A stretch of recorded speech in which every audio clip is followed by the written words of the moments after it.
마태복음 39번째 시간입니다.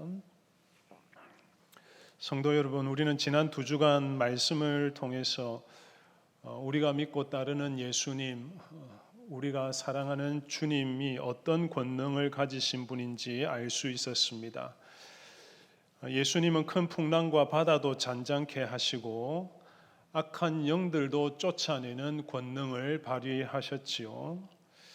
네, 오늘 본문은 중풍병자를 고치신 사건을 통해서 또 다른 예수님의 권세를 보여줍니다. 그것은 바로 죄를 사하는 권세입니다. 여러분, 예수님은 바람과 바다, 자연도 다스리시고 또 눈에 보이지 않는 영적인 세계, 악한 영들도 다스리실 뿐 아니라 심지어 인간이 해결하지 못하는 죄 문제까지도 다스리시고 간섭하시는 분이십니다. 그러므로 예수님께서 자신의 권세로 다스리지 못하는 영역은 없다고 하겠습니다. 주님은 우리의 삶의 모든 영역에서 구원자가 되시고 우리가 아파하고 신음하는 모든 것으로부터 참된 자유와 구원과 회복을 베풀어 주십니다. 여러분, 사실 오늘 중풍병자를 고친 사건인데 이미 8장에서 백부장의 하인이 중풍병에 걸렸을 때 주님께서 고쳐주셨습니다. 어떤 의미에서는 다시 중풍병자를 고친 이야기를 할 필요는 없는 것이죠. 그런데 오늘 본문은 중풍병자를 고치신 사건을 통해서 훨씬 더 중요한 진리를 전하고 있습니다. 그것은 바로 예수님께서 죄를 사하는 권세, 이 권능을 가지신 분이라는 것이죠. 그래서 오늘 본문을 중심으로 이 진리에 대해서 3가지 대지로 말씀드리겠습니다. 첫 번째는 가장 필요한 은혜는 죄를 용서받는 것이라는 사실입니다. 가장 필요한 은혜는 죄를 용서받는 것이다. 그리고 다음 2번째는 예수님께 죄를 사하는 권세가 있음을 살펴보겠습니다.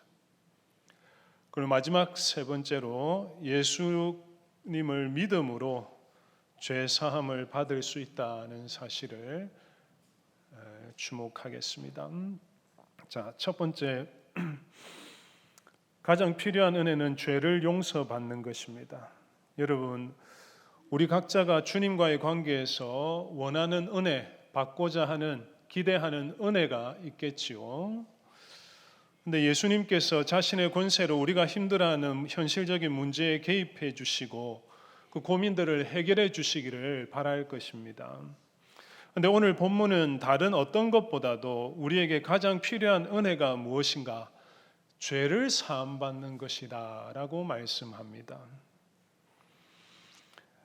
2절을 보시면 침상에 누운 병자를 사람들이 데리고 오거늘 예수께서 그들의 믿음을 보시고 중풍병자에게 이르시되 작은 자야 안심하라 내 죄사함을 받았느니라. 그럼 이 사건은 마가복음 2장에도 조금 더 자세하게 기록되어 있습니다. 예수님께서 가버나움 한 집에서 말씀을 가르치고 계셨는데 사람들이 얼마나 많이 모였던지 문 앞까지 발 디딜 틈조차 없었습니다. 그래서 4사람이 중풍병자를 데리고 왔지만 예수님께 접근할 수가 없었지요. 그런데 이때 4사람이 아주 기발한 방법을 동원해서 중풍병자가 예수님을 만날 수 있었습니다. 어떻게 했습니까? 지붕을 뚫어서 구멍을 만들었지요. 구멍을 만들어서 중풍병자를 들것에 매달아서 예수님이 계신 자리, 예수님 바로 앞까지 달아내렸습니다. 여러분, 이 상황을 한번 떠올려 보시기를 바랍니다. 여러분, 우리가 이렇게 예배를 드리고 있는데 누군가 지붕을 뚫어가지고 중풍병자 환자를 위해서 달아내린다고 생각해 보세요. 난리가 나지 않겠습니까? 여러분, 성경에서 예수님을 만나러 온 사람 중에 이보다 더 극적인 무모한 시도를 한 사람은 없을 것입니다. 여러분, 이렇게 중풍병자가 들것에 실려서 예수님 앞에 내려오는 이 상황, 이 순간 사람들의 모든 시선이 예수님께 쏠리지 않았겠습니까? 이때 예수님이 어떤 말씀을 하십니까? 작은 자야 안심하라, 내 죄사함을 받았느니라. 여러분, 이 말씀은 참으로 예상 밖의 말씀이죠. 너무나 의외의 말씀을 하셨다고 볼 수 있습니다. 왜 그렇습니까, 여러분? 여러분, 사람들이 지금 남의 집 지붕을 뚫는 이 모험을 감행하면서까지 예수님께 찾아온 이유가 무엇인가요? 중풍병을 고치기 위해서이죠. 그런데 예수님은 이들이 원하는 것보다 먼저 무엇을 선포하셨습니까? 죄사함을 선언하셨지요. 여러분, 무엇을 알 수 있습니까? 중풍병을 고침받는 것도 중요하지만 그보다 더 중요한 일이 바로 죄를 사함받는 것이다는 것이죠. 여러분, 왜 예수님은 사람들이 원하는 바 중풍병을 고쳐주시기보다 먼저 죄를 용서하신다고 말씀합니까? 왜냐하면 인생의 근본적인 문제가 죄의 문제이기 때문입니다. 여러분, 사람들은 그런데 죄보다 자신의 허물보다도 눈에 보이는 현실적인 문제, 이 중풍병자처럼 내가 지금 당한 고통스러운 문제를 더 중요하게 여기죠. 질병이나 가정 문제, 자녀 문제, 재산 문제, 관계, 인간관계 복잡한 문제, 이런 것들을 크게 여기고 씨름합니다. 해결해 버려. 믿는 신자들도 이런 문제들을 두고 기도하면서 예수님을 찾고 은혜를 구하지 않습니까? 하지만 오늘 본문은 그런 문제보다 더 중요한 것이 있는데 바로 우리의 죄와 허물이라고 말씀하고 있는 것이죠. 여러분, 생각해 보십시오. 하나님의 형상대로 지음받은 사람이, 존귀한 하나님의 형상대로 지음받은 우리 인간이 참된 행복과 평안을 누리지 못하고 이 세상에서 참 불행하게, 때로는 비참하게 살아가는 근본적인 원인이 무엇인가요? 성경은 다른 것 때문이 아니라 그 원인이 죄가 그 원인이라고 진단합니다. 첫사람 아담이 하나님의 명령을 불순종했지요. 타락한 이후로 모든 인간이 하나님의 저주를 받고 땅도 저주를 받았습니다. 하나님을 반역하고 대적한 죄로 인해서 고통이 찾아왔고 질병과 죽음 같은 모든 문제가 이 세상에 들어온 것이죠. 그래서 사랑하는 여러분, 이 세상의 어떤 문제보다도 이 죄 문제가 중요하다는 사실을 잊지 않아야 하겠습니다. 우리가 숨기고 때로는 감추고 때로는 무시하고 지나가는 그 죄, 우리가 가볍게 여기는 그 허물들이 우리 인생의 가장 큰 올무가 되고 가시가 된다는 것입니다. 여러분, 사탄은 우리의 죄 문제를 가볍게 여기고 죄에 대해서 무디게 만듭니다. 죄에 대해서 무감각하게 지내도록 만듭니다. 하지만 절대 그래서는 안 됩니다. 예수님께서 해결해 주시고자 하시는 첫 번째 과제가 우리의 죄와 허물이기 때문이죠. 그렇습니다, 여러분. 주님은 오늘도 우리가 다른 어떤 문제보다도 우선해서 죄와 허물을 가지고 나아오기를 기뻐하십니다.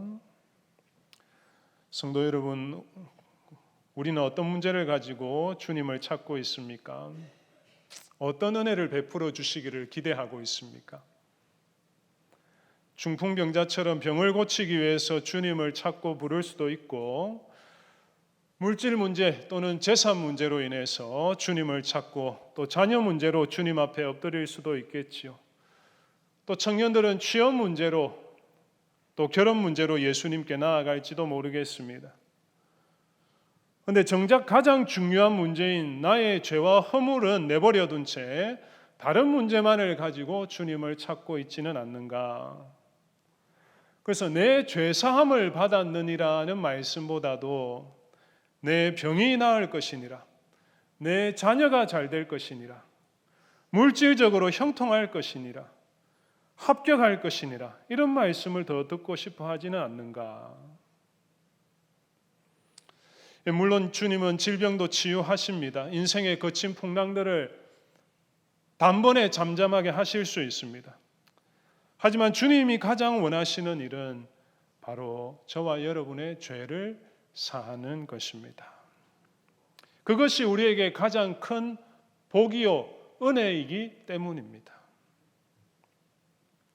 그래서 다른 어떤 문제보다도 항상 자신의 죄 문제를 중요하게 여기고 죄와 허물을 가지고 예수님께 나아가기를 바랍니다. 그래서 내 죄 사함을 받았느니라, 이 복된 선언을 듣는 저와 여러분이 되기를 바랍니다. 두 번째, 예수님께 죄를 사하는 권세가 있습니다. 첫 번째 대지에서 가장 필요한 은혜가 죄를 용서받는 것, 죄 문제를 해결하는 것이라고 했습니다. 사람들이 겪는 모든 고통, 비참의 원인이 죄이기 때문에 그 죄를 가지고 예수님께 나아가야 된다고 했습니다. 여러분, 그렇다면 왜 예수님께 나아가야 되는가? 왜냐하면 예수님은 우리의 모든 죄를 사하는 권세를 가진 분이시기 때문입니다. 오늘 본문 3절을 보면 예수님께서 죄가 사함받았다고 선언하셨을 때 그 말을 듣고 있던 서기관들이 어떻게 했습니까? 비웃었습니다. 속으로 비웃었습니다. 이 사람이 신성을 모독하도다. 쉽게 말하면 누구를 모독했다는 것입니까? 하나님을 모독했다는 거예요. 예수님이. 여러분, 왜 서기관들은 내 죄가 사함받았다는 말을 듣고 신성 모독이라고 판단했을까요? 왜냐하면 죄는 누구만 용서할 수 있기 때문인가요? 하나님만 용서할 수 있기 때문에. 죄를 사할 수 있는 권세는 하나님의 권세이기 때문이죠. 달리 말하면 하나님 외에는 죄를 용서할 권세가 없는데 어디 감히 예수라는 자가 겁도 없이 함부로 죄를 사할 수 있는가? 하나님을 모독하다니. 이런 서기관들의 마음을 주님은 다 꿰뚫어 보셨지요. 그리고 이렇게 반응하셨습니다. 내 죄사함을 받았느니라 하는 말과 일어나 걸어가라 하는 말 중에 어느 것이 쉽겠느냐? 그러나 인자가 세상에서 죄를 사하는 권능이 있는 줄을 너희로 알게 하려 하노라 하시고, 중풍병자에게 말씀하시되 일어나 내 침상을 가지고 집으로 가라 하시니. 여러분, 이 말씀의 핵심이 무엇일까요? 이 말씀의 핵심은 죄사함을 받았느니라는 말과 일어나 걸어가라 하는 말 중에 어느 것이 더 쉬운지 선택하는 것이 아닙니다. 이 말씀의 본질은 뒷부분에 있습니다. 중풍병자를 고치시는 이 기적을 통해서 예수님께서 원하시는 일이 무엇이었는가? 예수님 자신의 독특한 신분을 알리고자 하셨다는 것입니다. 예수님께서 죄를 사하는 특별한 권세를 가지신 분임을 스스로 계시하신 것입니다. 예수님은 신성을 모독한 것이 아니라 죄를 용서하시는 하나님으로서의 권위, 하나님의 아들로서 자신의 복된 정체를 드러내신 것입니다. 여러분, 이 6절에 인자가 세상에 죄를 사하는 권능이 있다는 말씀, 이 참 중요한 말씀입니다. 한번 다시 주목해 보십시오. 이 말씀이 왜 중요하냐? 마태복음에서 예수님이 처음으로 자신의 정체를 직접 공개하신 말씀이기 때문이에요. 여러분, 앞서서 우리가 마태복음 8장에서 오늘 9장인데 5번의 기적을 살펴보았습니다. 그 가운데 예수님은 한 번도 자신의 정체를 드러내신 적이 없어요. 나병 환자를 고치셨습니다. 백부장의 하인 중풍병을 고치셨어요. 베드로의 장모를 고쳐주시면서 나는 어떤 질병이라도 고치는 만병의 치유자다고 말씀하지 않으셨어요. 그리고 바다를 잠잠하게 하실 때도 나는 자연조차도 복종시키는 창조주라고 말씀하지 않으셨어요. 귀신을 내쫓으실 때도 나는 악한 영들도 정복하고 다스리는 영적 세계의 권위자라고 밝히지 않으셨습니다. 그런데 드디어 처음 예수님께서 입을 열어 자신을 계시하시면서 인자가 세상에서 죄를 사하는 권능이 있는 줄 너희로 알게 하려 하노라 말씀하십니다. 무슨 말인가요? 예수님께서 사람들에게 가장 알려주고 가르쳐주고 싶은 사실은 질병의 치유자, 자연을 다스리는 권위자, 영적 세계를 지배하는 권세자가 아니라 예수님은 나는 바로 죄를 사하는 구원자라는 말씀입니다. 오늘 본문에서 중풍병자는 이 사실을 체험한 것이죠. 주님의 권세가 죄를 사하는 권세임을 알게 된 것입니다. 그러므로 사랑하는 성도님들, 예수님은 무엇보다도 우리의 죄와 허물을 사하는 권세를 가진 분이심을 깨닫고 아시기를 바랍니다. 예수님 병도 고치시죠. 바다도 잔잔하게 하시고 우주 만물을 지금도 권능의 손으로 운행하시지만 그 모든 주님의 권세는 죄를 사하는 권세에 비할 바가 아닙니다. 예수님의 권세 중에 최고의 권세는 다른 권세가 아니라 죄를 사하는 권세입니다. 여러분, 이 사실이 너무 중요합니다. 왜냐하면 우리는 스스로 죄 문제를 해결할 수 있습니까? 없습니까? 없기 때문이죠. 우리 죄 자체도 심각한 문제지만 더 중요한 문제는 우리의 힘으로 이 문제에서 벗어날 수 없다는 사실이죠. 하지만 예수님은 죄를 사하는 독특한 유일한 권세를 가진 하나님이시기 때문에 우리를 죄에서 건지실 수 있습니다. 그 일을 위해서 예수님께서 이 세상에 오셨습니다. 여러분, 예수님께서 세상에 계시면서 행하신 가장 위대한 일이 무엇인가요? 곰곰이 한번 생각해 보십시오. 예수님께서 행하신 가장 놀라운 일은 십자가입니다.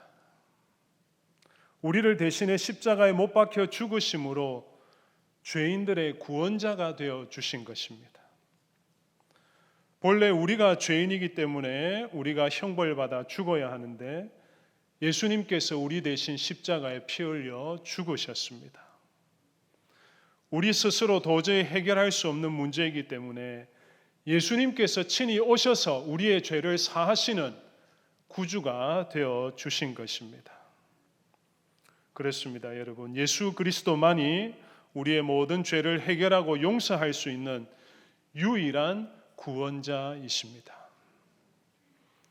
세 번째, 예수님을 믿음으로 죄를 용서받을 수 있습니다. 지금까지 두 가지 사실을 말씀드렸습니다. 먼저 우리에게 가장 필요한 은혜가 무엇인가? 우리의 죄와 허물을, 잘못을 용서받는 것이다. 그리고 예수님께 죄를 사하는 권세가 있다고 했습니다. 그렇다면 이제 마지막 세 번째로 다룰 내용은 어떻게 예수님을 통해 죄 사함의 은혜를 입을 수 있는가 하는 점입니다. 2절을 보시면 예수께서 그들의 믿음을 보시고 중풍병자에게 이르시되 작은 자야 안심하라 내 죄 사함을 받았느니라. 여러분, 그들의 무엇을 보시고 죄 사함을 선포하셨습니까? 믿음을 보시고, 그들의 믿음을 보시고. 그렇습니다. 우리의 죄를 사하는 권세자이신 예수님을 믿음으로 그 은혜를 받을 수가 있습니다. 주님께서 우리를 대신해 십자가에 피 흘려 죽으셨음을 믿으면 모든 죄를 용서받습니다. 사도행전 10장 43절 말씀 다 같이 한번 읽어봅시다. 시작. 그를 믿는 사람들이 다 그의 이름을 힘입어 죄사함을 받는다 하였느니라. 그를 믿는 사람들이 다 누구든지 한 사람도 빠짐없이 예수를 믿으면 차별 없이 죄사함을 받는다. 다른 조건은 필요 없습니다. 교회를 어릴 때부터 다닌다고 해서 죄사함을 받는 것이 아니지요. 누구보다 열심히 봉사한다고 해서 믿는 집안에서 태어났다고 해서 죄사함을 받는 것도 아닙니다. 죄사함의 권세, 이 유일한 권세를 가지신 예수님을 믿어야 합니다. 어떤 죄인이라도 예수님을 바라보고 믿으면 반드시 그 모든 죄를 사해 주실 것입니다. 심지어 오늘 처음 교회 오신 분이라도, 교회 오신 지 몇 주 되지 않는 분이라 할지라도 예수님을 믿으면 죄를 용서해 주실 것입니다. 그런데 여러분, 반면에 아무리 교회를 오래 다녀도, 부지런히 교회 활동에 참여해도, 헌금을 많이 바쳐도 예수님을 믿지 않으면 소용이 없습니다. 심지어 세례받은 사람이라도 직분자라도 예수님을 믿지 않으면 죄를 해결받지 못해요. 죄를 용서받지 못합니다. 여러분, 한국 교회 안에 그런 안타까운 경우가 없을까요? 교회를 오래 다니고 심지어 직분자들 중에도 아직 예수님을 믿지 않는 사람이 한국 교회 안에 얼마든지 있을 수가 있습니다.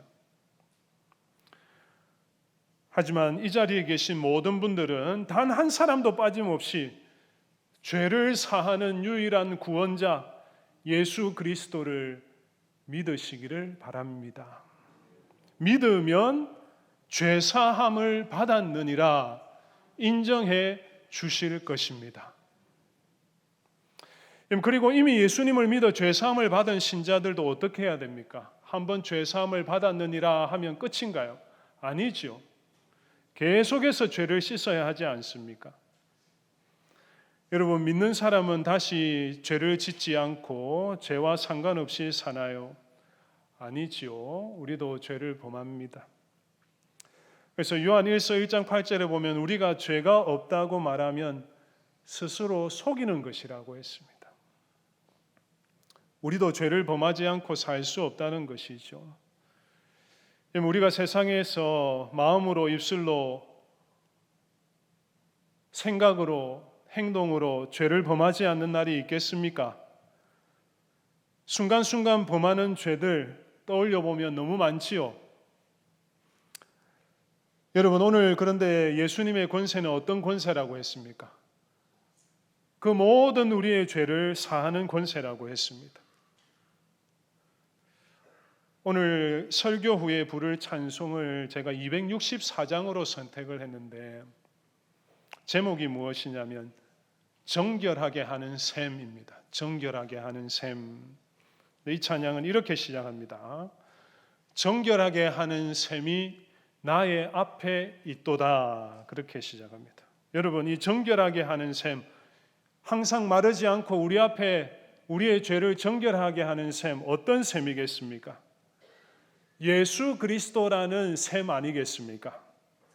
예수님께서 우리를 위해 피 흘리신 그 십자가의 셈 아니겠습니까? 여러분, 이렇게 우리를 죄에서 정결하게 하는 십자가의 셈, 그 보혈의 셈이 우리 앞에 항상 흐르고 있음을 기억하시기를 바랍니다. 그래서 죄를 범할 때마다 그 죄를 가볍게 여기지 말고 어떻게 해야 되겠습니까? 회개하시기를 바랍니다. 자백하시기를 바랍니다. 요한일서 1장 9절 말씀 다 같이 한번 읽어보겠습니다. 시작. 만일 우리가 우리 죄를 자백하면 그는 믿으시고 의로우사 우리 죄를 사하시며 우리를 모든 불의에서 깨끗하게 하실 것이요. 만일 우리가 우리 죄를 어떻게 하면요? 자백하면, 여러분 자백이 무엇인가요? 자백은 죄를 묵상하는 것이 아닙니다. 죄를 단순히 후회하는 것이 자백이 아니에요. 내가 지은 죄를, 생각과 말과 행동으로 지은 죄를 이 보혈의 샘을 의지해서 하나님 앞에 그대로 말하는 것입니다. 그대로 자백하면 더러운 죄를 다 씻어 주신다. 이 약속을 믿음으로 정결하게 하는 셈이신 주님 앞에 나아가 죄를 자백하시고 날마다 죄를 씻고 정결하게 살아갈 수 있기를 바랍니다. 끝으로 오늘 본문의 결론을 잠시 살펴보겠습니다. 8절인데요. 무리가 보고 두려워하며 이런 권능을 사람에게 주신 하나님께 영광을 돌리니라. 그럼 사람들이 어떻게 반응했습니까? 두려워하면서 하나님께 영광을 돌렸죠. 근데 여러분, 이 8절의 이 반응 굉장히 중요합니다. 마태복음 전체에서. 왜냐하면 지금까지 마태복음에 기록된 기적 가운데 유일하게 예수님께서 행하신 기적에 대해서, 이 하신 일에 대해서 긍정적인 반응을 보인 경우이기 때문입니다. 여러분, 예수님께서 앞서 8장에서 행하신 기적에 대한 반응을 생각해 보십시오. 풍랑을 잠잠하게 하셨을 때 제자들이 정신을 차리지 못하고 이 사람이 누구인가, 예수님 누구신지 제대로 깨닫지 못했습니다. 그리고 귀신 들린 사람을 치유하셨을 때는 마을 사람들이 예수님께 나와서 어떻게 해달라고 했나요? 떠나달라고 요청을 하지 않았습니까? 그런데 오늘 본문을 보면 하나님께 영광을 돌리면서 마치고 있어요. 여러분, 이것은 단순히 주님께서 중풍병자를 고친 기적 때문이 아니에요. 8장에서 병자를 고치신 기적 가운데 하나님께 영광을 돌린 결말이 없었습니다. 하나님께 영광을 돌리는 이유가 무엇인가? 예수님께서 가지신 가장 특별한 권세, 이 죄사함의 권세가 드러났기 때문에, 이 죄사함의 권세로 말미암아 중풍병자가 자신의 모든 죄를 씻음 받았기 때문에, 이것이 하나님이 가장 기뻐하시는 일이기 때문에, 하나님이 역사하신 일이기 때문에 하나님의 영광이 드러난 것입니다. 사랑하는 여러분, 우리가 어떻게 하면 하나님께 영광을 돌릴 수 있겠습니까? 우리 명덕교회 60주년을 맞이한 우리 명덕교회가 어떻게 하면 살아계신 하나님의 영광이 드러나고 나타나는 교회가 될 수 있겠습니까? 우리가 하나님의 자녀로서 세상에서 하는 일마다 성공하고 잘되고 형통하면 하나님께 영광이 돌아가겠습니까? 그렇지 않습니다. 오늘 본문에 따르면 우리가 예수님을 믿음으로 죄사함을 받을 때, 죄사함의 권세를 가지신 예수님을 믿는 자들이 더해질 때 하나님께 진정한 영광이 돌아갈 것입니다. 예수님을 믿음으로 우리의 죄를 자백하고 깨끗함을 받을 때 하나님께 영광이 돌아갈 것입니다. 바라기는 우리도 죄를 사하는 권세를 가지신 예수님을 알고 바라보면서 하나님께 영광을 돌리기를 바랍니다. 우리 교회 가운데 예수님의 다른 어떤 그 권세, 은혜보다도 죄를 사하시는 주님의 이 권세, 은혜가 충만하게 강력하게 나타나기를 바랍니다. 그 은혜를 누리며 살아계신 하나님께 영광과 존귀와 감사를 올려드리는 참된 교회, 영광스러운 주님의 교회가 되기를 간절히 바랍니다. 기도하겠습니다.